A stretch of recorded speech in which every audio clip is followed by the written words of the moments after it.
जब आपकी गाड़ी रेडिएटर में से कूलेंट बाहर निकालने लग जाए, आपने इस तरीके से चेक करना है। एक ठंडे इंजन को स्टार्ट करना है, स्टार्ट करके इसके जो रेडिएटर का ढकना है उसे खोल के उसके ऊपर हाथ रखना है। देखना है कहीं उससे प्रेशर तो नहीं बन रहा। वहां से अगर प्रेशर बनने लग जाता है तो फिर आपने ये देखना है, अगर आपकी इंजन में एयर कंप्रेसर लगा हुआ है तो एयर कंप्रेसर का कनेक्शन आपने बंद कर देना है। करके फिर आपने दोबारा से उसे चेक करना है, देखना है कहीं दोबारा से तो प्रेशर नहीं बन रहा। तो अगर दोबारा से ही प्रेशर बन रहा है तो आप समझ जाए यही मसला हो गया हेड गैसकट का।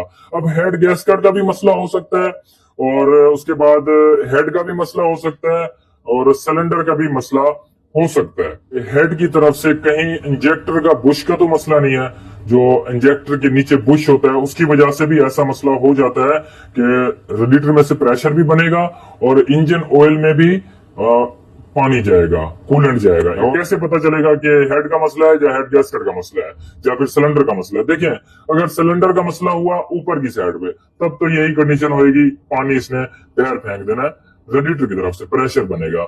और अगर फर्ज किया नीचे की तरफ से मसला होगा, सिलेंडर के नीचे की साइड पे मसला होगा, तो ऑयल में पानी जाएगा मगर इसमें पानी इसने प्रेशर नहीं बनाना रेडिएटर की तरफ से।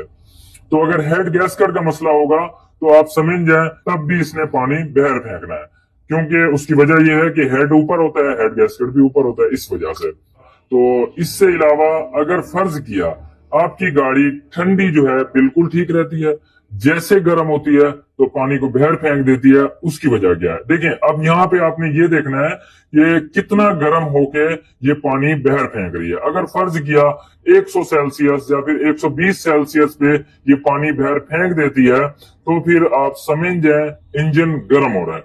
इंजन कौन कौन सी वजह से गर्म हो रहा है वो आपको चेक करना पड़ेगा। अलग अलग से मसले हो सकते हैं इंजन गर्म होने की। मोटी मोटी अगर मैं आपको बता दूं, पहला नंबर रेडिएटर को अगर आपने अच्छे से साफ कर लिया है, आप वहां पे खड़े होके देख लिया है कि साफ है बिल्कुल, क्योंकि बाज दफा ऐसा होता है रेडिएटर वाले साफ करते नहीं है अच्छे से, क्योंकि वो डरते हैं कि कहीं ये हमें गले ना पड़ जाए, लीक ना हो जाए, क्योंकि इस वजह से अच्छे से साफ नहीं करते। एक वजह ये। दूसरी जो है, आपने देखना है आपका जो पंखा है वो बिल्कुल ठीक है। कहीं आपका जो पंखा है वो ये तो नहीं हो रहा है कि गर्म होने के बाद वो कम घूमना शुरू हो जाए, क्योंकि उसके अंदर ऑयल होता है। क्लच फैन की मैं बात कर रहा हूँ, जो मैनुअल है वो अलग है। अच्छा, उसमें ऑयल होता है, अगर वो ऑयल खत्म हो जाए या फिर कम हो जाए तो उसकी वजह से भी ऐसा मसला होता है। उसके बाद आपने चेक करना है वाटर पंप। वाटर पंप खोल के उसे अच्छे तरीके से चेक करना है, अगर उसका मसला है तो उसकी वजह से भी ऐसा मसला हो सकता है। फिर आ जाता है थर्मोस्टेट वाल्व। थर्मोस्टेट वाल्व को अच्छे से चेक करें। अगर आप थर्मोस्टेट वाल्व निकाल रहे हैं वो एक गलत है, नहीं निकालना चाहिए। थर्मोस्टेट वाल्व खराब है, उसे दूसरा डालें।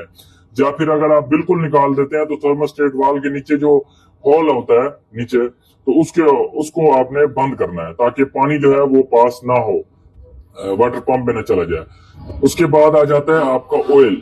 अगर आपका ऑयल सही नहीं होगा तो उसकी वजह से भी आपका इंजन गर्म होगा, क्योंकि बहुत सारे लोग ऑयल के मामले में गौर नहीं करते।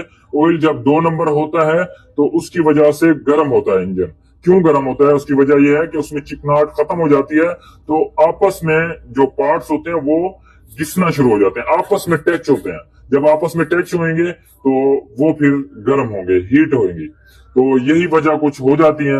इंशाल्लाह अगर आप मुझे कहते हैं कि टेम्परेचर के हवाले से जब गाड़ी आपकी गर्म हो जाती है उसके हवाले से और कौन कौन से मसले हो सकते हैं, तो इंशाल्लाह वो भी आपको मैं बताने की कोशिश करूंगा। आप मुझे कमेंट्स में बताएंगे, जितना ज्यादा कमेंट्स होंगे इंशाल्लाह उतनी जल्दी वीडियो बनाने की मैं कोशिश करूंगा। इसमें कुछ भी आपको मालूमात मिली हो तो आपने लाइक जरूर कर देना है। तो इस वीडियो को ज्यादा से ज्यादा शेयर करना है ताकि दूसरों को भी इसका फायदा हो सके।